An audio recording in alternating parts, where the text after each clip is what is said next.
21 thank you.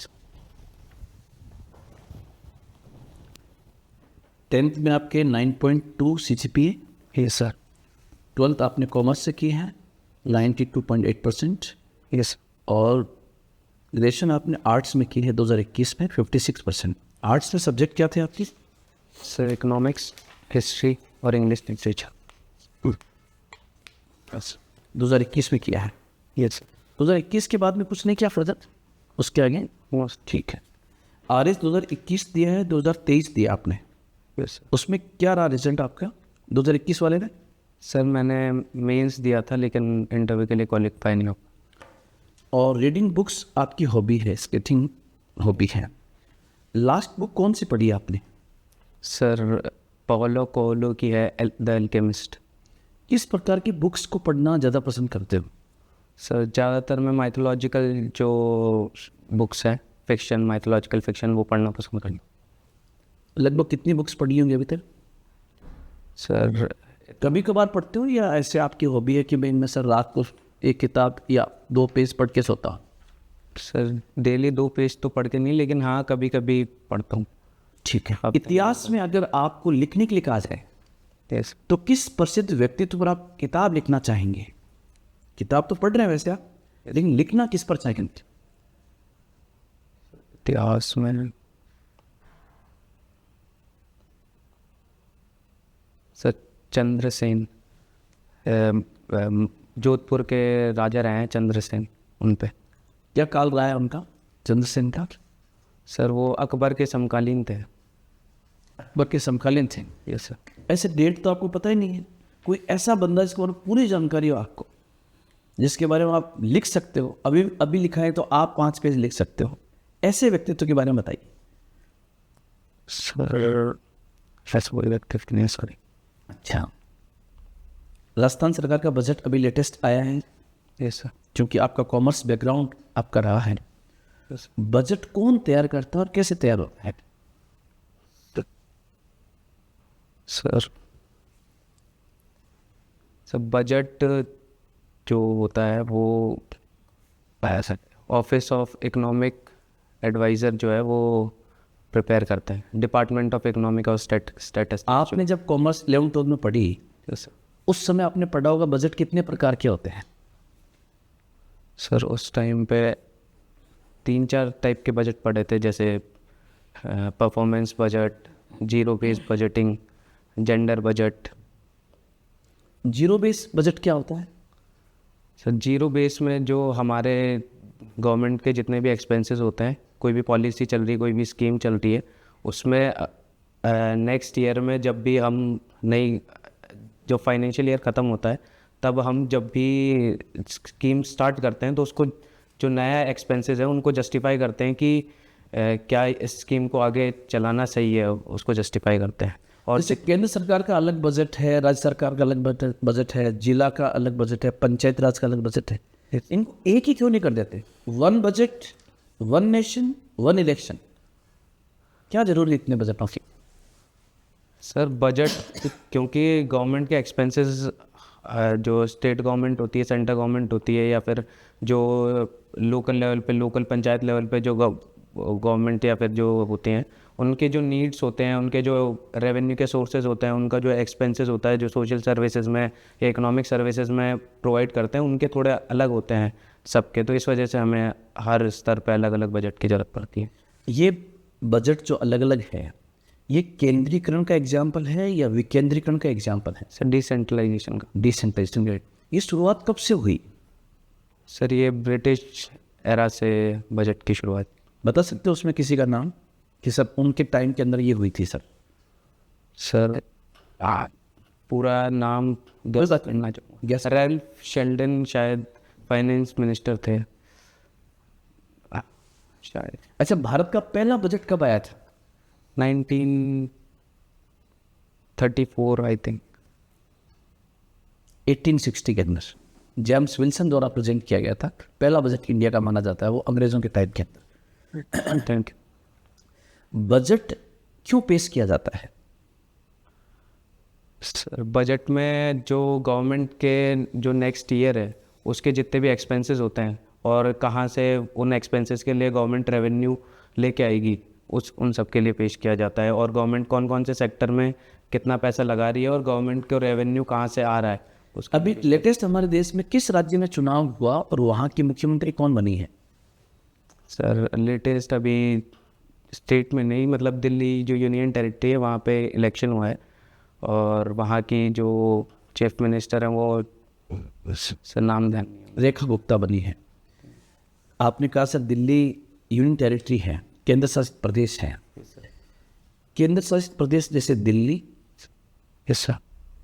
Rajasthan और लेह लद्दाख, इन तीनों में डिफरेंस क्या है? सर लद्दाख और जो दिल्ली है वो तो यूटी है और राजस्थान स्टेट है। उन दोनों में क्यों डिफरेंस है? सर जो दिल्ली है वो एक लेजिस्लेटिव यूनियन टेरिटरी है और लद्दाख है वो लेजिस्लेटिव यूनियन टेरिटरी नहीं है। अगर वहाँ के संदर्भ में कोई कानून बनाना हो तो कौन बनाएगा फिर? सर प्रेसिडेंट जो है हमारे वो बनाएंगे वहाँ के संदर्भ में जो कानून है, या फिर जो हमारा जो पार्लियामेंट हो। दिल्ली के मुख्यमंत्री के पास में वो कौन सी शक्तियां नहीं है जो राजस्थान के मुख्यमंत्री के पास में है? कौन? Sir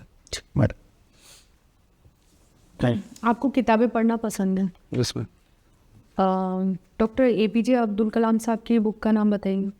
ma'am wings of fire. अच्छा, भगत सिंह की? Why I am an atheist. Swami Vivekananda की? कर्म योग, ज्ञान योग। और फिर डॉक्टर अम्बेडकर की? अच्छा, कोई प्रेरणास्पद किताब जो आपको बहुत प्रभावित की हो? मैम कवि हैं, हिंदी कवि हैं रामधारी सिंह दिनकर, उनकी बुक है रश्मि रथी। रश्मि रथी। कोई पंक्ति जो आपको बहुत बहुत ज़्यादा, जब भी आप निराश होते हैं तो वो पंक्तियाँ पढ़ के आपको प्रेरणा मिलती हो? मैम उसमें एक पंक्ति है कि जो लाक्षागृह में जलते हैं वही सूरमा निकलते हैं। ये पंक्ति थोड़ा मुझे प्रभावित करती है।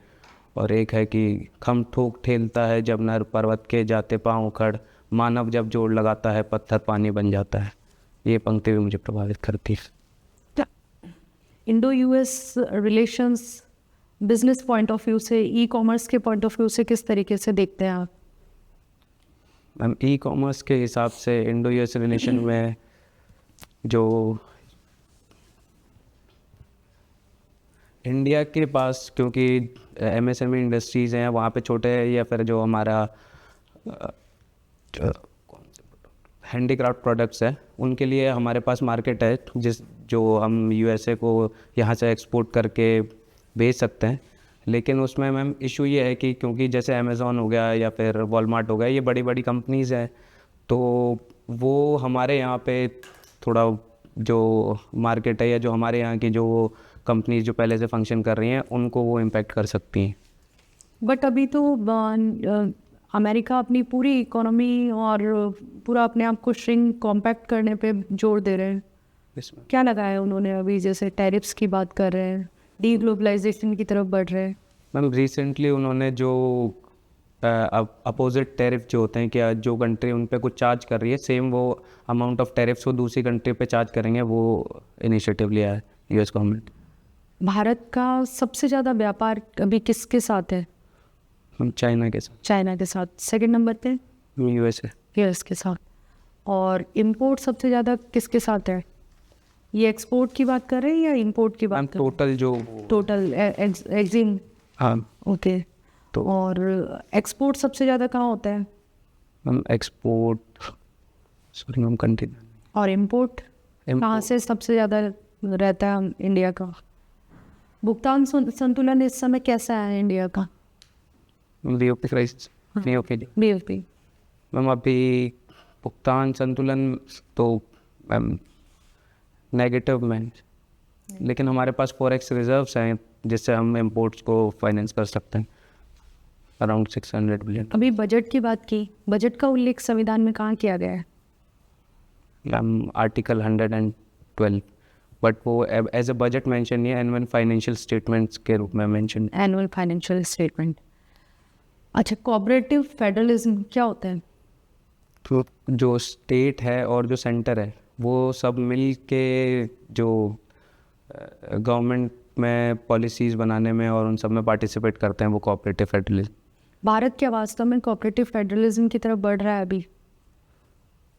मैम हाँ, कैसे? क्यों, कोई एक आध एग्जाम्पल जो अभी नज़र आया?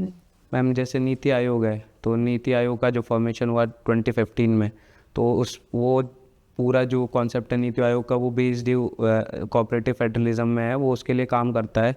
और जितने भी स्टेट होते हैं उनका जो सेंटर की पॉलिसी मेकिंग है या फिर स्कीम्स है, उनमें स्टेट का पार्टिसिपेशन है। जैसे नीति आयोग की जो काउंसिल होती है उसमें स्टेट का पार्टिसिपेशन है, जो इंडिया से रिलेटेड डिसीजन होता है उसमें स्टेट पार्टिसिपेट करते हैं। क्या सरकारी या आयोग की रिपोर्ट के माध्यम से जो रेड टेपिज्म है उसको दूर किया जा सकता है? उन रिपोर्ट्स में कुछ रेड टेपिज्म के बारे में मेंशन था? सॉरी मैम, रेड करिए। अच्छा, रेड टेपिज्म किससे रिलेटेड है? लाल फीताशाही? रेड टेपिज्म मैम जो एडमिनिस्ट्रेशन में जो काम होते हैं जिनमें अननेसेसरी डिलेज होता है, फाइल्स आगे नहीं बढ़ते हैं, उसको रेड टेपिज्म बोलता है। तो आप क्योंकि कॉमर्स से हैं, मैनेजमेंट से हैं, आप इसके लिए क्या कदम उठाएंगे कि आपके ऑफिस में कुछ इस तरह का रेड टेपिज्म या भ्रष्टाचार, इसको हिंडर करने के लिए आप क्या करेंगे?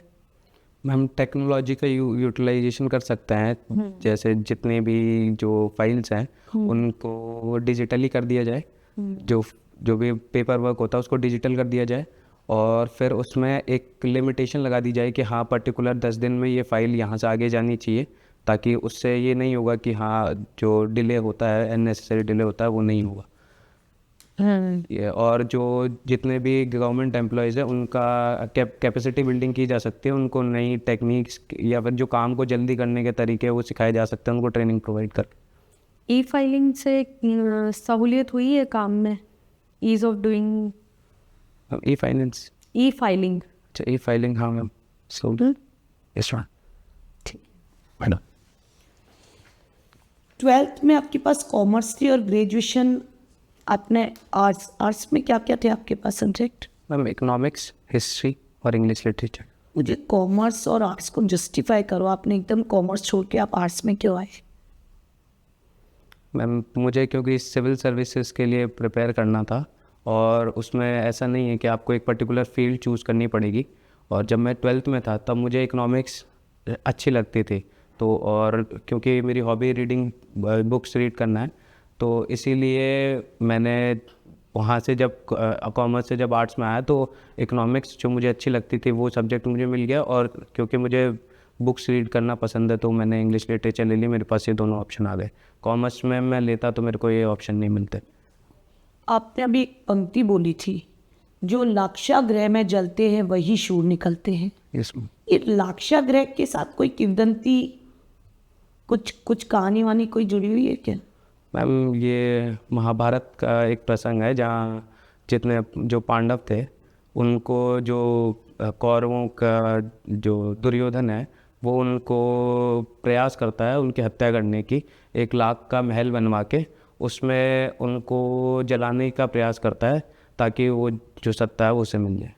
मैथोलॉजी इन सब में आपका बहुत विश्वास है। अभी आप बोल रहे थे सर को, मुझे कुंभ का पौराणिक महत्व बताइए। अच्छा, देवता क्या होते हैं? देवता मैम जो देवलोक में रहते हैं, और जो अगर ऋग्वेद के हिसाब से देखा जाए तो जो जैसे इंद्र हो गए, अग्नि हो गए, कितने देवता है?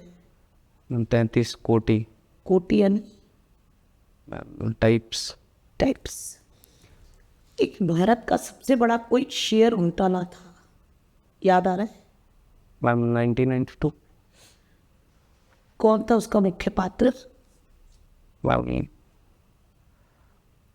सॉरी रिकॉल, कोई मेहता हर्षद मेहता। हर्षद। मानसरोवर का धार्मिक और पौराणिक महत्व बताइए। मैम मानसरोवर जो शिव जी हैं उनसे जुड़ी हुई है। माना जाता है कि क्यों मानसरोवर कैलाश में स्थित है, और जो शिव जी हैं वो वहाँ वास करते हैं कैलाश में, और